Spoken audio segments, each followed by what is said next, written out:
Cuando escuchamos el pitazo en el juego, que el árbitro silba, ¿qué es lo primero que pensamos? Y no se vale decir penal para el América. ¿Qué es lo primero que pensamos? Ya perdimos. Que empiece el juego. Que empiece el juego.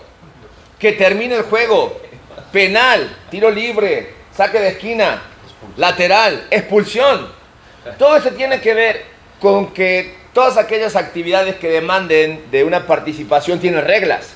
Y si hablamos del deporte que a muchos de los que estamos aquí nos gusta, que es el fútbol, ahí están las reglas para que nosotros podamos realmente no solamente disfrutar de verlo, sino a los que nos gusta también disfrutar de jugarlo en un cierto orden. Las reglas están para cumplirse. Vivimos en un mundo en el cual hay leyes, ¿no es así? Algunas nos gustan, algunas no nos gustan. Otras están como sobrevaloradas, algunas están muy forzadas, pero las reglas definitivamente están para cumplirse. Cuando hablamos y pensamos en Dios, Dios estableció el orden a través de reglas y de normas de conducta, que llamó leyes, las cuales Él dejó establecidas en su palabra y están ahí para cumplirse, Pensamiento rápido en nuestras vidas, ¿qué es lo que está ahí para cumplirse si no nos conocemos todas las leyes que vienen en la Biblia? ¿Son qué cosa? Los 10 mandamientos. Es una buena base incluso para llevar una buena vida o una vida dentro de una moral correcta. Ahora, cuando rápidamente repasamos en nuestras vidas el cumplimiento de estas 10 normas específicas espirituales de parte de Dios, ¿cómo estamos? ¿Cómo la llevamos? ¿Cómo vamos? ¿Y por qué quiero decir esto? ¿Qué tiene que ver esto con el libro de Nahum? Porque Nahum, al cual vamos a conocer un poquito ahora, va a ser el precursor o aquel que va a cumplir ese dicho popular que nosotros conocemos que dice: sobre aviso no hay engaño. Él va a advertir, como todos los profetas lo hicieron, él va a decir, pero en particular a los gentiles, porque a Nahum lo conocemos como el mensajero de los gentiles. ¿Quiénes son los gentiles?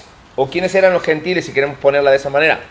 Los que no eran judíos. Los que no eran del pueblo de Israel, los que no eran judíos. Nahum se va a tomar el tiempo para hablar o traer un mensaje a los gentiles. Porque si leemos el libro de Nahum y lo repasamos recién en este hermoso video que estaba de resumen, vimos que en el capítulo 1 ni siquiera menciona a quien es su principal el principal al cual le escribe, que va a ser el imperio asirio, en especial a Nínive, pero en el capítulo 1 hace mención de otros reinos, o da a entender que le está hablando a Babilonia. Babilonia todavía no va a entrar ni siquiera en el radar del pueblo, sin embargo Babilonia va a ser alguien que va a someter a uno de sus enemigos, pero para ellos también hay advertencia. ¿Quién es este Nahum? ¿Qué sabemos que podemos conocer de él para meternos de lleno en materia? En primer lugar, Nahum, según el versículo 1, capítulo 1, era de Elcos. O sea, ¿saben cómo le decían a los de Elcos? El Cositas. Así que a Nahum también lo conocemos como el Cositas, ¿no? Nahum, el Cosita. ¿Dónde quedaba esto? Definitivamente no podemos aseverar, pero estaba dentro del reino de Judá. Algunos dicen que Nahum o Elcos luego se convirtió en Capernaum, teniendo que ver ahí algo con Nahum, pero esto está como muy tomado con pinzas, pero dice que era de Elcos, no podemos aseverar dónde queda este lugar.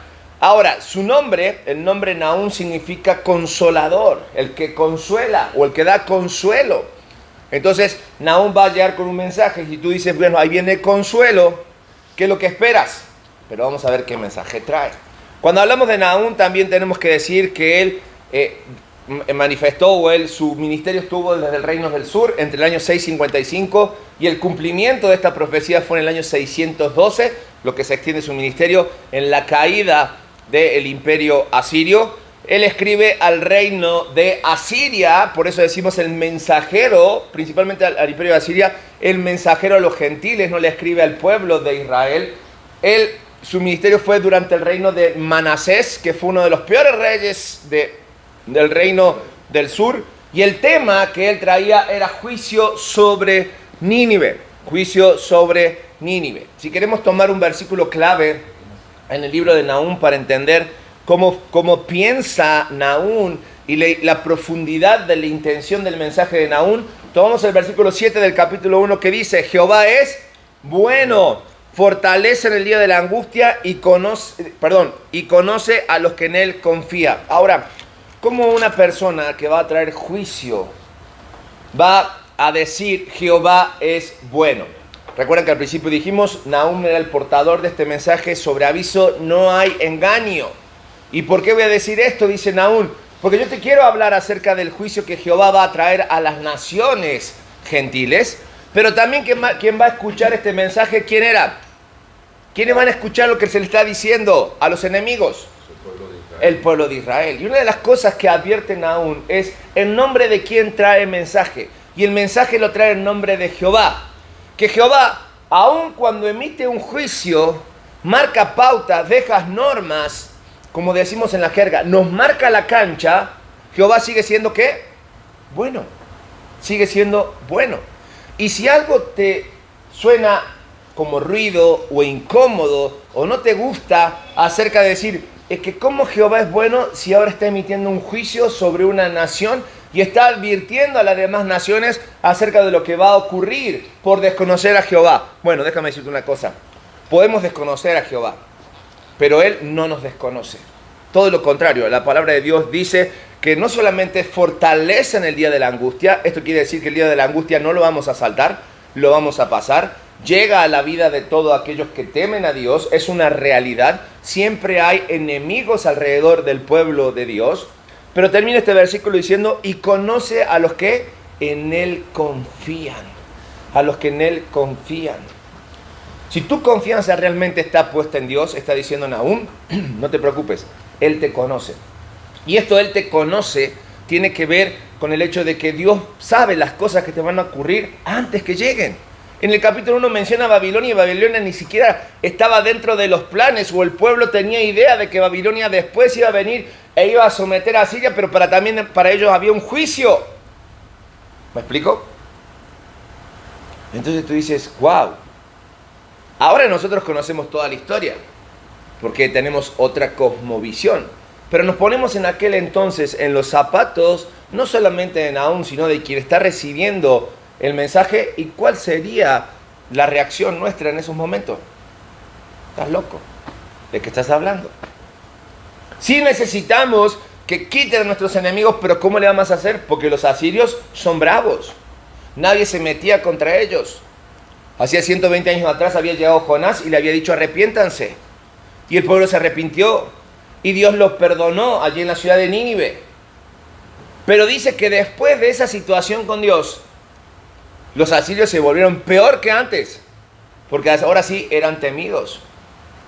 Y sus acciones venían a ser peores que antes con sus enemigos.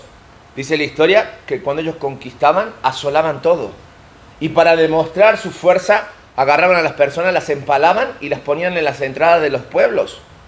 Y con las pieles de sus enemigos adornaban las paredes de sus casas.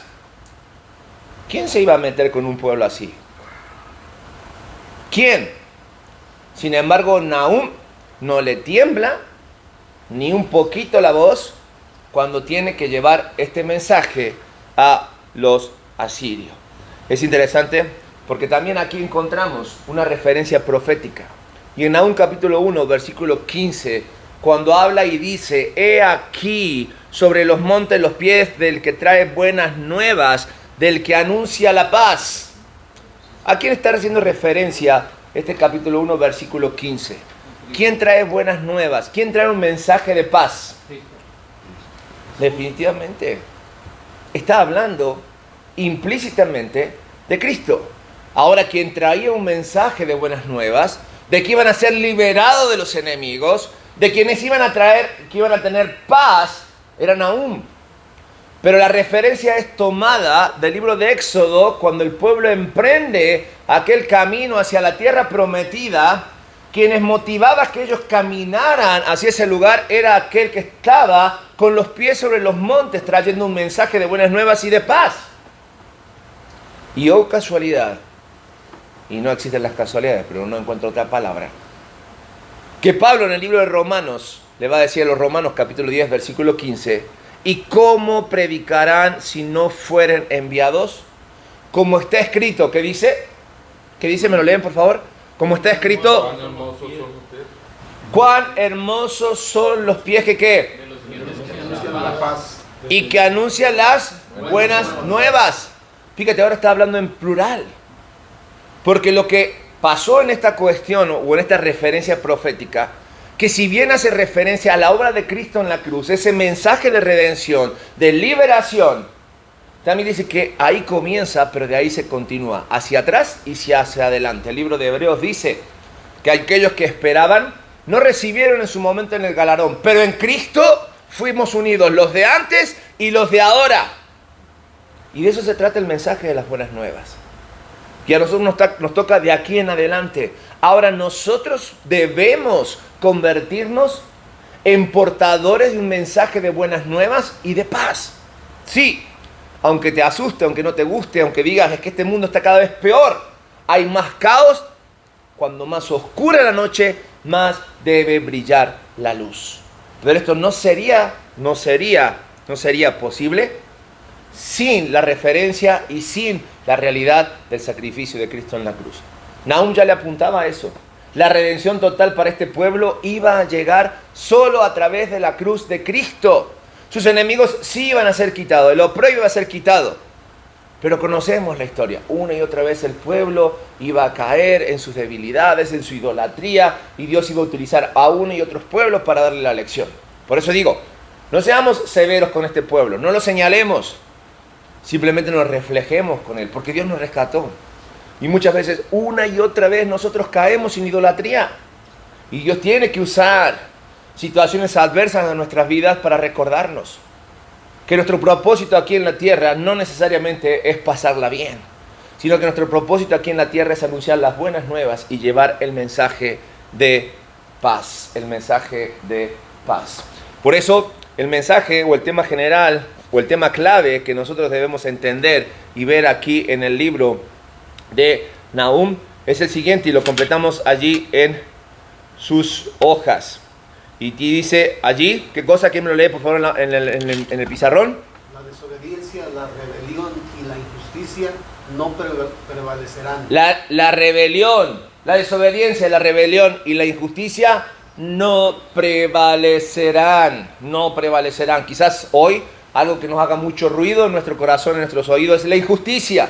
Vivimos en un mundo demasiado injusto, ¿no? Al menos desde nuestra perspectiva, desde nuestra forma de ver. Y si vamos a la palabra de Dios, nos damos cuenta que claro que sí, que vivimos lejos de la justicia justa que estamos deseando para nuestras vidas. Sin embargo, no es otra cosa más que fruto de la rebelión del corazón y la desobediencia del hombre. Pero no nos preocupemos como eso. ¿Por qué? Porque dice que estas serán castigadas severamente por Dios, que es que justo y santo, que gobierna la tierra.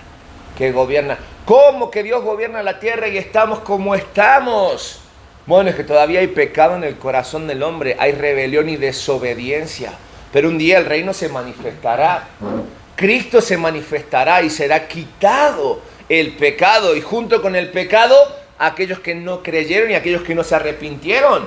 Y viviremos conforme al carácter de Dios en un lugar justo y santo.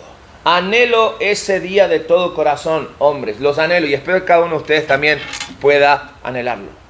El mundo a grito nos pide. ¿Y qué estaba haciendo el pueblo de Israel? Quejándose y lamiéndose sus heridas. ¿Qué está haciendo la iglesia hoy? Ante la realidad que vivimos, ante la oscuridad, ante la desobediencia, ante la rebelión, ante la injusticia. No nos lamamos las heridas. No. El mensaje de buenas nuevas costó sangre, costó vida. Y para que se mantuviera a través de los tiempos, muchos se expusieron, incluso hasta poner sus vidas para que el mensaje llegara a nosotros. No es para que lo guardemos y lo escondamos, es para que lo compartamos.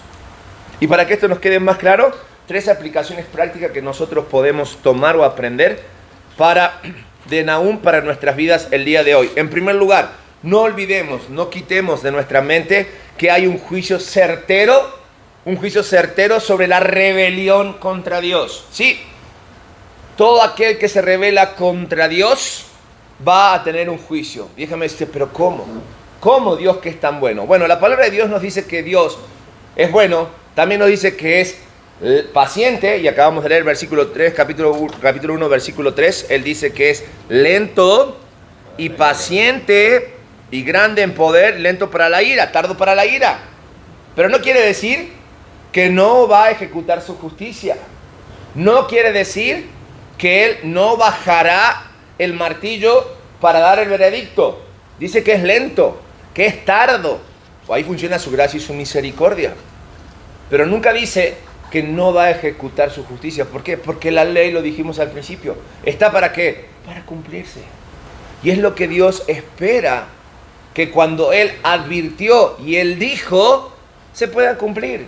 Dios da la oportunidad. Mira, Asiria no puede decir que no tuvo la oportunidad de arrepentirse. Lo vio y experimentó a Dios de primera mano cuando Jonás llegó y le dijo, van a ser destruidos. Y el pueblo se arrepintió. Pero vino otra generación que seguramente se olvidó o no vio eso, que era peor que esta, que la primera. Eran déspotas. Seguramente vivían conforme les placía. El poder los cegó definitivamente. Y se olvidaron de Dios. Entonces Nahum dijo, ante esto yo no puedo hacer otra cosa más que decirle lo que Dios le va a hacer. Veíamos el video y decía que al final Nahum, cuando muere el rey, cuando el rey es herido, dice que el rey pidió ayuda a aquellas personas que sometió, a aquellos pueblos que sometió. ¿Y qué es lo que hicieron los pueblos? Lo dejaron solo. Lo dejaron solo. Lo dejaron solo. La palabra de Dios es categórica en cuanto a este juicio. El Salmo 110, versículo 6 dice, Dios juzgará ¿qué? ¿Y qué más? ¿Alguien que me lo lea? Amontonará cadáveres, quebrará las cabezas en toda la tierra. ¡Wow! Ese es Dios. Ese es Dios. Si tenías la imagen de Dios, buena onda, sentado en una nube, tocando el arpa y esperando a ver cuándo tira una bendición, déjame decirte que eso es puro misticismo. Puro misticismo. Tenemos un Dios que es santo y que es justo, y esa justicia y esa santidad demanda que cuando sus mandatos no se cumplan, va a haber un juicio. Y en ese juicio Dios dio antes tantas oportunidades que a la hora de la verdad suena, no sé si la palabra es feo, pero suena duro escuchar que dice, amontonará cadáveres y quebrará cabezas en todas las naciones. ¿De qué Dios me está hablando? Del Dios que te dio tantas oportunidades, que nos da tantas oportunidades. Pero recordemos, y ¿se acuerdan cuando veíamos los atributos de Dios? Los atributos de Dios no se contraponen ni se contradicen. Dios, cuando aplica un atributo, funciona ese atributo con todo y sin límites. Pero no se interpone un atributo al otro. Cuando Él da gracia, cuando da misericordia si da tiempo. Pero cuando aplica su justicia, es una justicia justa. Como diciendo, tuviste todas tus oportunidades, ya no más. No sería yo tan aventado a decir el momento o las circunstancias, pero sí sé que un momento Dios va a juzgar a todos. Y cuando habla de naciones, habla de que no importa la nacionalidad que tengas, el país que profeses, o el país donde seas, o la fe que profeses. Si tú no eres un hijo de Dios, vas a ser juzgado de esta manera. Y si, dice la palabra, si tú fallaste en una ley, eres culpable de todas las demás. Por eso solo lo que nos justifica delante de Dios es el sacrificio de Cristo. Es el perdón de nuestros pecados, nuestro arrepentimiento. ¿Estamos de acuerdo? Pero no solamente eso, sino que Romanos capítulo 2, versículo 16, Pablo dice, todo esto sucederá el día que Dios ¿qué? Juzgue todos los secretos de la gente conforme dice la buena noticia de salvación que les anuncio. Es decir, que el salvoconducto y el aviso previo a este juicio está en el mensaje de salvación. Es decir, todo aquel que haya escuchado el mensaje de salvación y lo haya rechazado, ¿sí? No tendrá excusa delante de Dios para decir que yo no sabía. Porque dice que Dios va a juzgar a la gente por medio de ¿quién? Jesucristo. De Jesucristo. En la cruz de Cristo está el veredicto del juicio final. Entregas tu vida a Cristo, aceptas el sacrificio de Cristo para redención de pecado, eres eximido, eres redimido. Es sacada de ti la culpa y la condenación. ¿Rechazas en Cristo? ¿Rechazas ese sacrificio? Eres condenado. Así de simple. Estuvimos estudiando durante 5 semanas las doctrinas de la gracia. Y nos dimos cuenta claramente que en cuanto a salvación, no tenemos ni siquiera nada de participación. Es todo Dios obrando a nuestro favor a través de Cristo, a través del Espíritu Santo, a través de sus atributos en nuestras vidas. Pero una vez adentro, no es tampoco echarte a hacer la planchita. ¿Me explico? Y dejar que la vida pase. Es actuar, es obrar, es compartir. Podemos resumir, de gracia recibimos, de gracias damos. De gracias damos. Oigan, hombres, si ustedes participaron en estas 5 lecciones de las doctrinas de la gracia, mayor condenación hay ustedes porque ahora tienen el conocimiento. Es simple, ¿eh? No lo digo yo, no lo digo yo. Esa es la verdad que dice la vida. A mayor conocimiento, mayor condenación.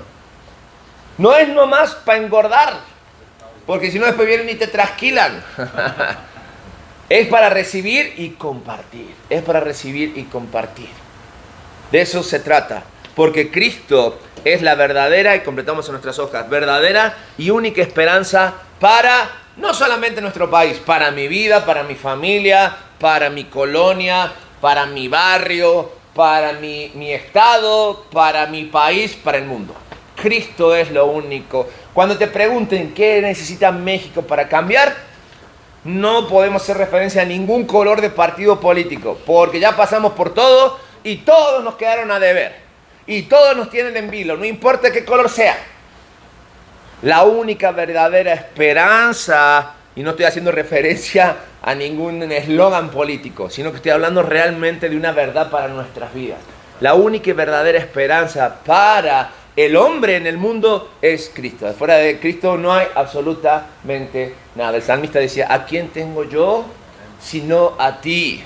Y él decía, fuera de ti no quiero ni tengo nada. ¿Cuántos de nosotros podemos experimentar esa verdad de nuestras vidas? Que teniendo a Cristo, tengo todo lo que necesito. Y más, porque el salmista dice, y fuera de ti no quiero ni tengo nada. Cristo debe ser todo o nuestro todo. En segundo lugar, la primera verdad nos lleva a pensar esto, pero la segunda verdad nos lleva a entender que todos deben someterse a Cristo. Someterse a Cristo. Y esta palabra someter está súper vetada en nuestros días, ¿eh? Te lo puedo asegurar. Está la palabra someter, someterse, sí, exactamente. Porque lastimosamente a la libertad del mundo la entendió como libertinaje. Aun cuando la palabra de Dios nos advierte, ojo, no uses esta libertad para libertinaje. Y el mundo así lo entendió. Hey, la Biblia es tan vigente que todo lo que se escribió hace miles de años eran simples advertencias para las cosas que iban a venir. Y nosotros no la vimos venir. O si la vimos venir, miramos para otro lado y no hicimos nada. Por eso esta advertencia no solamente es para los gentiles, es también para su pueblo y hoy para su iglesia. ¿Qué es lo que estás haciendo en medio de todo lo que estamos viviendo? La frase para estos días es: estamos viviendo lo más oscuro de la noche. Pero la esperanza es que en lo más oscuro de la noche la luz debe brillar más. Entonces todo comienza por someternos a Cristo. Y decía, esta palabra está vetadísima en nuestros días. Porque hoy hay libertad y no nos podemos someter. Y entonces lleva a que todo lo que es natural y todo lo que es justo y todo lo que es correcto se deforme, se transforme. Y ya no haya lo que Dios llamó bueno. Pero el principio es que debemos someternos. ¿Y qué dice el Salmo 2, versículo 12? ¿Someternos a quién? No, ¿a quién? ¿Quién es el Hijo de Dios? Cristo. Sometiéndonos a Cristo. Y me encanta cómo sigue. Dice, no sea que ¿qué? ¡Wow! Otra vez mostrándonos este carácter justo de Dios. Así que si pensabas que Dios no se airaba, que Dios no sé si la palabra es enojada, pero creo que es una buena traducción para entender, estás equivocado. Entonces, si está la pasión por determinadas personas por compartir, comparte. Y esto va para todos, debemos compartir. Total, nosotros no convertimos a nadie, compartimos, sembramos. Y el crecimiento lo da Dios. Algunas semillas caen en el camino, otras sobre la roca, otras entre espinos, y algunas caen en tierra fértil. Y qué bueno es ver el crecimiento de una semilla, pero no nos toca a nosotros, porque dice el sembrador sale a sembrar, pero el crecimiento lo da Dios, lo da Dios. Yo me doy la cabeza y no pienso en un pueblo, Pienso nomás en la iglesia. Pienso en el ministerio de varones. ¿Cómo a tantos varones no les cae el 20? ¿Me explico? Porque es claro. Y si no sea que se enoje y sean destruidos, ¿en qué? En plena actividad. En plena actividad. Es decir, hay gente que activa y activa mal. Activa en forma equivocada. Y lo que crees que es correcto puede estar sinceramente equivocado y puedes despertar el enojo de Dios. Porque su ira se enciende cuando... En un instante. Así. Y es parte de su misericordia que su ira se enciende en un instante. ¿Por qué? Porque es preferible que te corte en el momento que te sigas equivocando. ¿Me explico? Y termina el versículo diciendo, pero qué alegría para todos los que se refugian en Él. En Él. Y este versículo nos llama a que el someternos significa que nosotros reconocemos y completamos sus hojas, reconocemos su señorío y poder y le honramos porque Él es el Hijo de Dios. Eso es someterse. No tiene nada que ver, ¿sí?, con el significado que hoy le dan de perder tus derechos y tus garantías. No, someterse es voluntariamente, sometes tu voluntad a algo que tú sabes que va a ser mucho mejor. ¿Y qué mejor que Cristo en nuestras vidas? ¿Qué mejor que Cristo en nuestras vidas? Y por último, si tu fe y tu esperanza ya está en Cristo, porque te has sometido voluntariamente o has respondido a su llamado, déjame decirte que existe esperanza y consuelo para los hijos de Dios. ¿Por qué esperanza y consuelo? Lo decíamos hace un momento. ¿Sí? El panorama mundial actual, lo que vemos en las noticias, lo que escuchamos, ¿sí?, es totalmente desalentador para el pueblo de Dios. Todos aquellos que te dicen que la iglesia no está siendo perseguida, mentira. La iglesia hoy más que nunca está siendo perseguida sistemáticamente. Hay lugares en nuestros países que iglesias están cerrando en pleno siglo XXI. En un país en democracia, las iglesias cierran. El enemigo se vale y utiliza cualquier sistema, cualquier situación para ir en contra del reino de Dios. Ya ni siquiera las leyes políticas, diferentes grupos, miembros y personas de la sociedad van en contra de la verdad, con intención o sin intención, pero la palabra de Dios está siendo perseguida. ¿Eso qué hace? ¿Que nosotros tengamos que escondernos? No, es momento de brillar. Es momento de brillar porque si mi fe y mi esperanza están puestas en Jesucristo, existe esperanza y consuelo para los hijos de Dios. Pero déjame decirte algo, esto no es nuevo, ya pasó antes. Pedro anima a aquellos que están en la dispersión, que están siendo perseguidos, diciéndole, capítulo 1, versículo 3, bendito el Dios y Padre de nuestro Señor Jesucristo, que según su grande misericordia nos hizo renacer para una esperanza viva. ¿Y para qué? Y para la resurrección de Jesucristo de los muertos.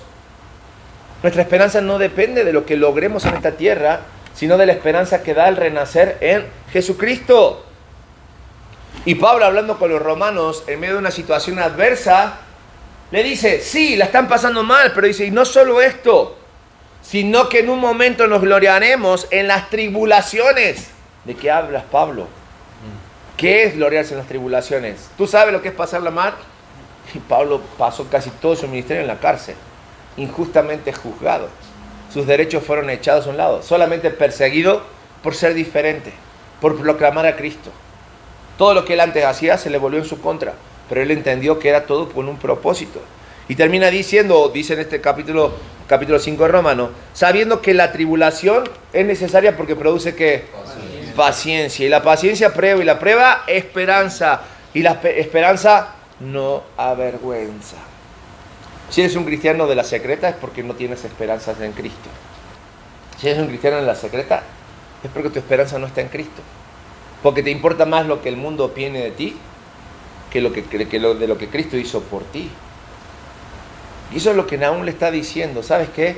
Dios te va a liberar no solamente de Nínive, te va a liberar de Babilonia, aunque no entre en tu radar, lo va a hacer. Y lo hizo, se cumplió. La prueba afirma lo que la tribulación trajo a tu vida, lo que generó la esperanza. Por eso siempre le digo a los cristianos, y esto tiene que ser un axioma en nuestras vidas, cuando todo esté tranquilo en tu vida, preocúpate, porque todo está bajo tu control. Cuando lleguen las tribulaciones, agradece, porque viene algo mejor. ¿Entendemos este principio? Si todo está tranquilo, preocúpate, porque Dios no está trabajando, o no estás dejando trabajar a Dios en tu vida. Por eso Pablo pone esta verdad que tiene que marcarse en nuestra vida, porque la prueba termina de afirmar lo que Dios viene haciendo en nosotros. El mensaje contra Siria sirvió de consuelo para el pueblo de Israel, porque dijo, vas a ser destruido, y el pueblo dijo, vamos a descansar, vamos a descansar. Y creo que para cada uno de nosotros podemos tomar ánimo como tomó el pueblo de Judá al saber que Asiria iba a ser sometido.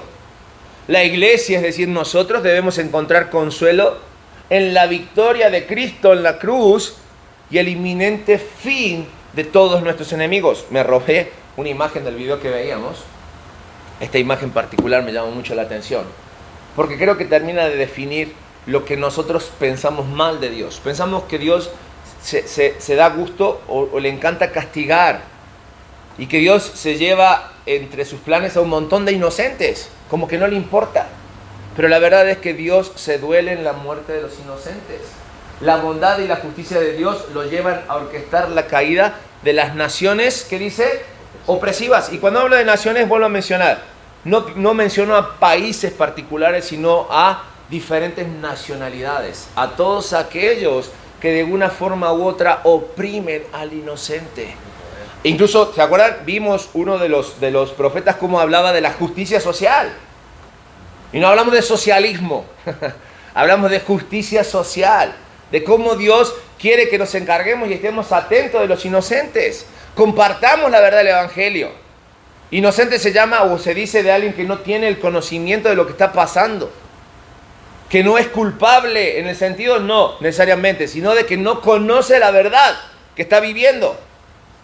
Entonces, para sacarlos de su inocencia, queremos generar conciencia, y esto lo hacemos a través de la predicación de las buenas nuevas y el mensaje de paz. Y nuestra esperanza, completamos ya todo esto y nos vamos porque el tiempo se nos fue, reflexionar en lo que Nahum nos deja, y podemos resumirlo en lo siguiente, completamos en nuestras hojas. Dios es justo y es fiel a su pacto. Si Él pactó, no es hombre para quebrarlo, dice la palabra de Dios, ni para olvidar.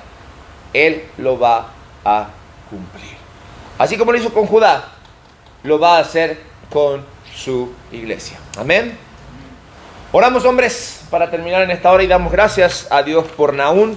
Damos gracias a Dios por estas verdades que debemos aplicar a nuestras vidas. Gracias, Dios, por esta oportunidad de leer tu palabra y de escuchar a través de ellas, Señor, nuestros deberes como cristianos. Señor, tú eres un Dios justo, eres un Dios fiel que cumples con lo que prometes y esperas que tu pueblo, ante las advertencias, Señor, tus hijos, hagamos lo que tenemos que hacer.